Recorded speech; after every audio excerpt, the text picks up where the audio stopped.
Well, hello everyone, and welcome again to another session of Give Us Five, where we spend some time with an accomplished leader and kind of seek his or her guidance and wisdom and experiences to help us grow in leadership. And today we're awfully blessed to have Lieutenant General retired Ken King.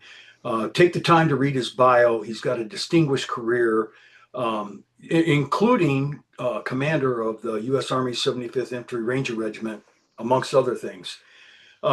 I've worked with Ken for a number of years now, both conducting True Growth seminars and coaching at Fort Leavenworth, Kansas. And then Ken, when he retired, went to work for Emory University, and he's been the lead, if you will, in a new program they started there, Masters in Business for Veterans, which is coming along very well. So, Ken, welcome to the show. We appreciate you taking the time to join us, and we look forward to hearing your words of wisdom. Well, thank you, Bob. Appreciate everything you're doing there for uh, leaders, and particularly all your support for their new Masters in Business for Veterans program at Emory. Hey, you're more than welcome. Well, listen, let's get started on this. And the first question that I like to ask is what made you pursue, if you will, leadership as a career? Well, a great question. Thank you for asking. I was something I didn't set out to do as a young man. Um, I grew up in Eastern Kentucky, very humble beginnings. Father was a school teacher and a coal miner. My mother did a little bit of everything, and he had a career in teaching. And so what, I had older brothers who had gone off into the service, never went to college. My father insisted that I would not do that, and so he was pretty adamant that I would go off and get a college degree. And so when I graduated high school, I ended up at Eastern Kentucky University. My father was a math teacher. That seemed to be something uh, I took to. I majored in math and secondary education, so I thought I would be a teacher. Um, but when I was in college, I really didn't have a vision. Okay, I'm going to go off and do this. And this was in the early 1970s. I graduated college in 1974. So we all know, what the country was like then. Vietnam era. I had a high draft number, so I didn't. I knew I wasn't going to get drafted. But uh, I always thought I had interest in the military. So when I went to Eastern Kentucky University, I was working my way through school. I was a sophomore, and um, I had a major who was a special forces officer teaching ROTC, and we ran into each other, and he convinced me to join ROTC.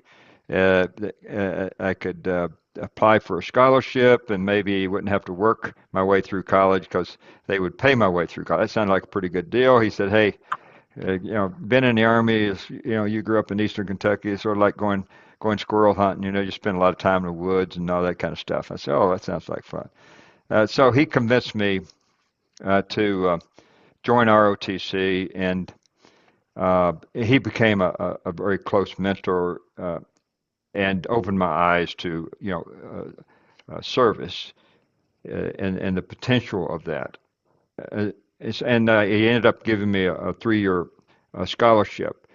But what really changed my perspective was he convinced me to and pushed me, along with other cadets, to aspire to do things we'd never done before. And for me, that meant at the time the Army had just opened up airborne school and ranger school for cadets. We'd never done that before, and he convinced me and several other students to, hey, go to airborne school, jump out of perfect good airplanes, go to ranger school, and then maybe if you're able to graduate both of those, the Army will give you greater opportunities because you're proven you can do that. So I did it, and he had prepared us well enough, and I was fortunate enough to graduate airborne school and ranger school. And ranger school really changed my perspective on leading from a standpoint of being a good teammate. Obviously very rigorous school, but When I came back from Ranger School, I had one more year in college left, and it was really then that he started to open my eyes up and say, okay, now you've got these schools behind you, you got to step up and lead. And it was the first time anyone had ever challenged me. I mean, I'd played sports, but I was never the captain of my sports team. I was always a decent a decent player, but never good enough to obviously play collegiate sports. So I'd been on a lot of teams, but I'd never really been challenged to step up and lead. And he gave me those opportunities and made me the cadet corps commander of our ROTC and several other things. It really opened my eyes. And he was a great mentor. And he continued to be. He retired as a two-star general, Major General Harley Davis, who actually ended up retiring in charge of Special Forces Command. I never served with him again, but we stayed in close touch, and he was a mentor throughout my career. So I went into the Army uh, with some, I think, some good, solid perspective on what would be expected of me as a young officer, and went off to Fort Ord, California, and it was there where I came in contact with a lot of NCOs like yourself who had been through the crucible of the Vietnam War and leading, and they took great interest in the young lieutenants and trying to coach us and mentor us. So I think it really, and then off after that, I went. I didn't particularly like being out at Fort Ord, California. We were just a new division at the time, weren't going anywhere, weren't doing anything. So I volunteered to go into a newly formed Ranger Battalion. Didn't get selected, so I volunteered for Special Forces. I got selected, and I went down to Panama and spent 3 years in Special Forces. And it was really there that I served with tremendous NCOs and officers that really shaped me. I mean, I had a number of failures. I actually got fired as a Special Forces team leader once, but they challenged us, and I learned from all of that. And it was really there that I made the decision ultimately that hey, I love serving, I love the people I'm serving with, and I'm going to keep doing this until uh, uh, uh, the Army says you're not cut out to be the type of leader we want, or uh, uh, I just can't do it anymore physically or whatever.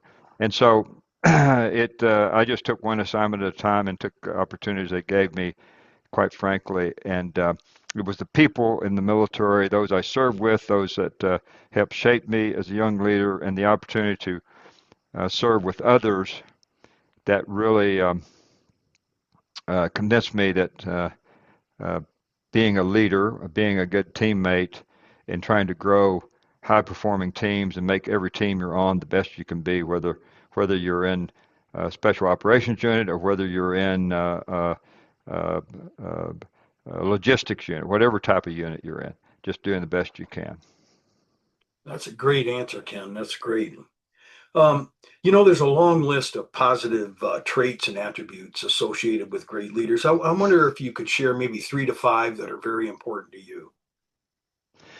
Well, what I learned very early on in those assignments I mentioned was you got to be competent at what you're doing, and competency, whether whatever field you're in. And today, for leaders in the business world, that might mean you got to be competent um, in use of data in your decision making. Or you need to be competent in basic business skills. You need to be a competent leader. It doesn't mean you need to be an expert in it, but you need to be competent in whatever you're doing. And you need to recognize where you need to grow and be willing to learn and open to that. And as one of my first platoon sergeants told me, Lieutenant, you got 2 ears, one mouth for a reason. You need to listen twice as much as you talk, and you need to learn from every one of these young NCOs that are in this platoon, even though obviously you're the platoon leader.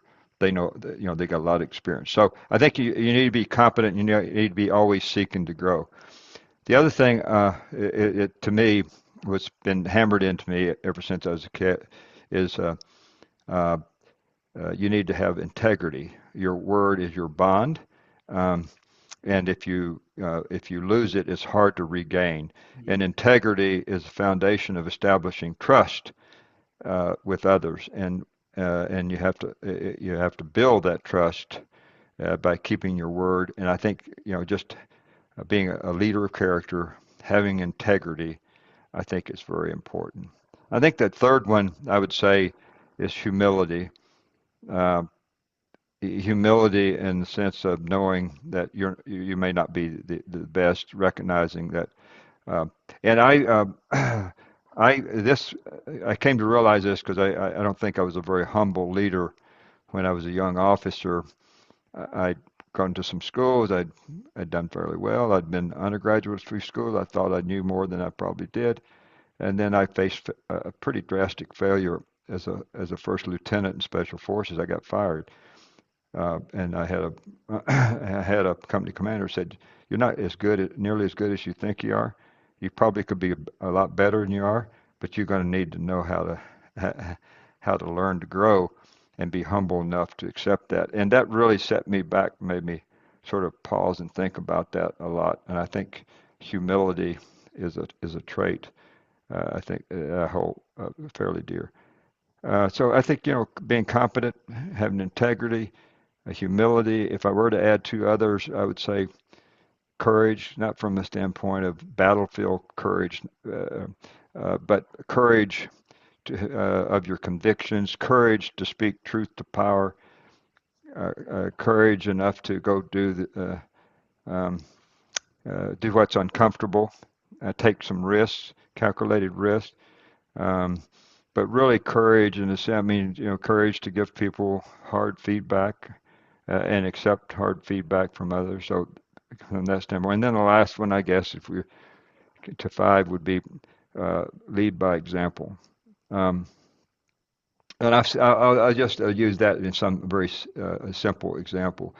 Um, and again, when I was a young officer, one of my senior NCOs pointed this out to me. He said, Lieutenant, on Fridays, we give the safety briefing. You stand up there and tell everybody not to drink and drive because you're obligated to do it.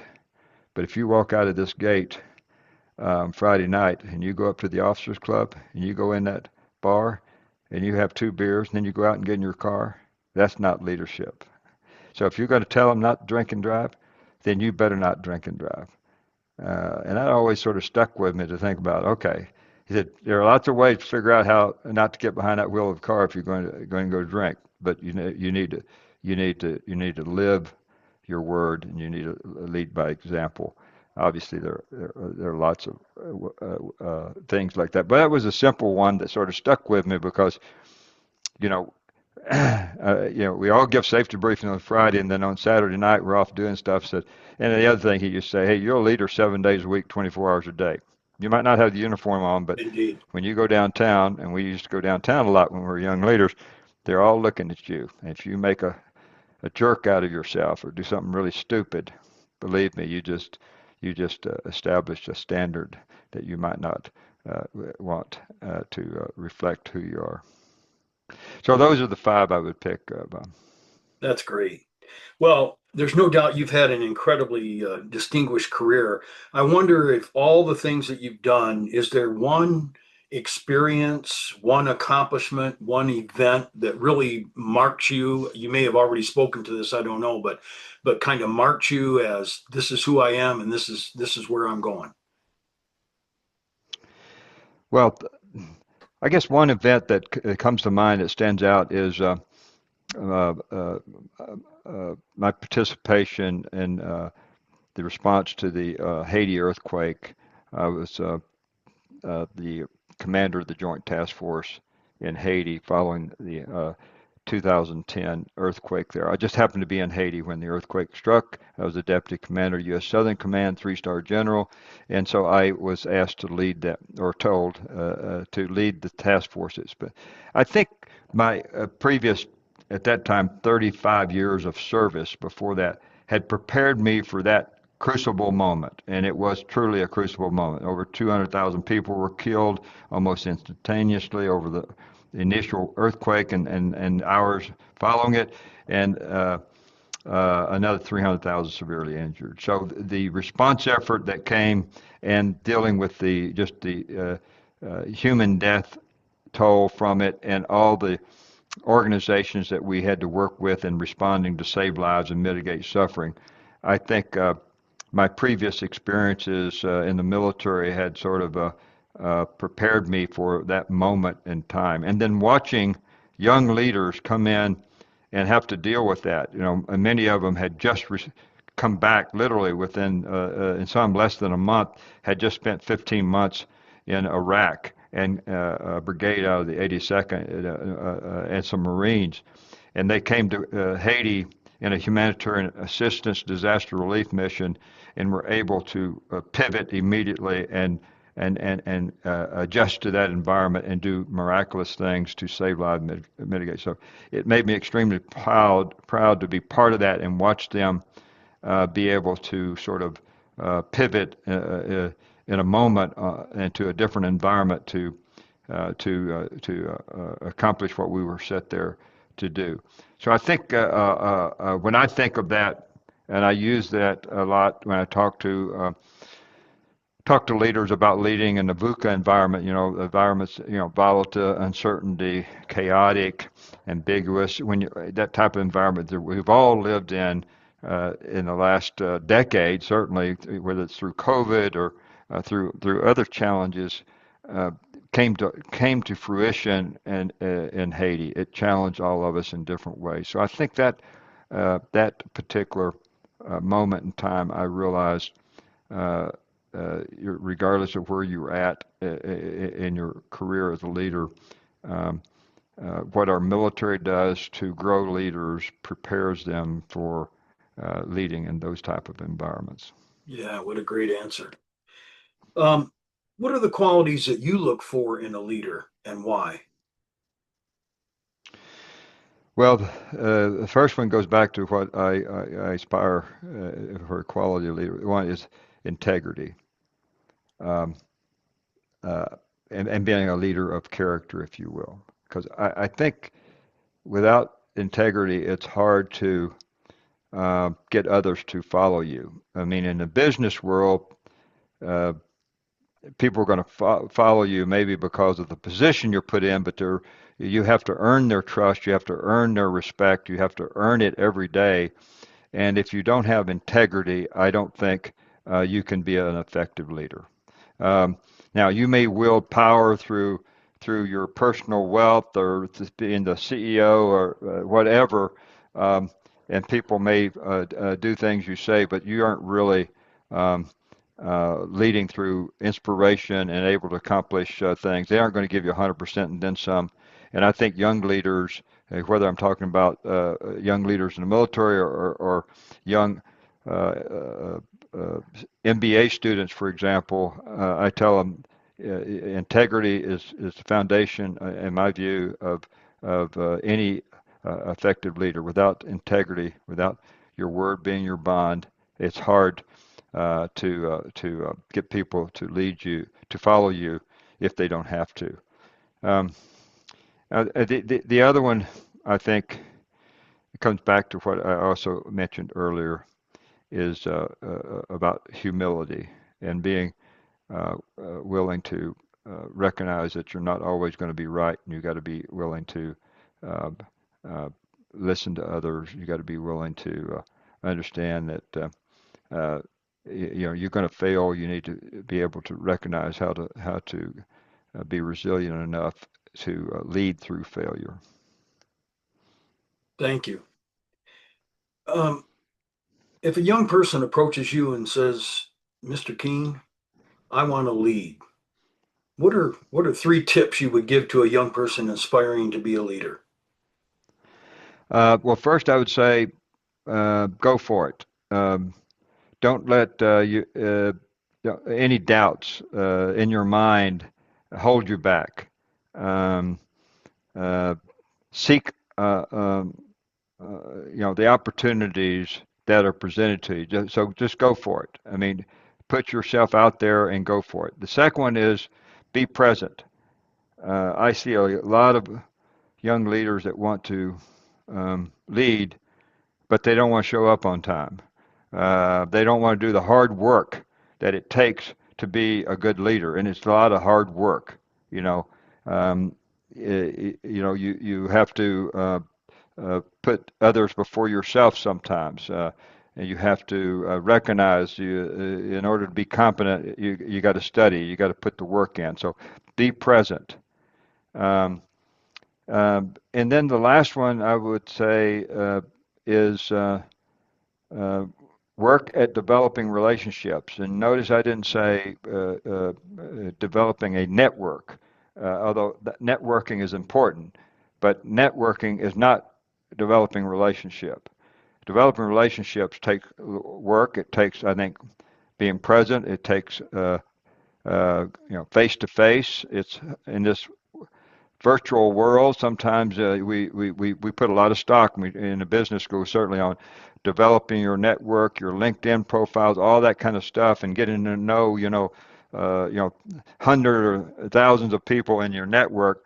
But you need to develop some, honest relationship with the people around you.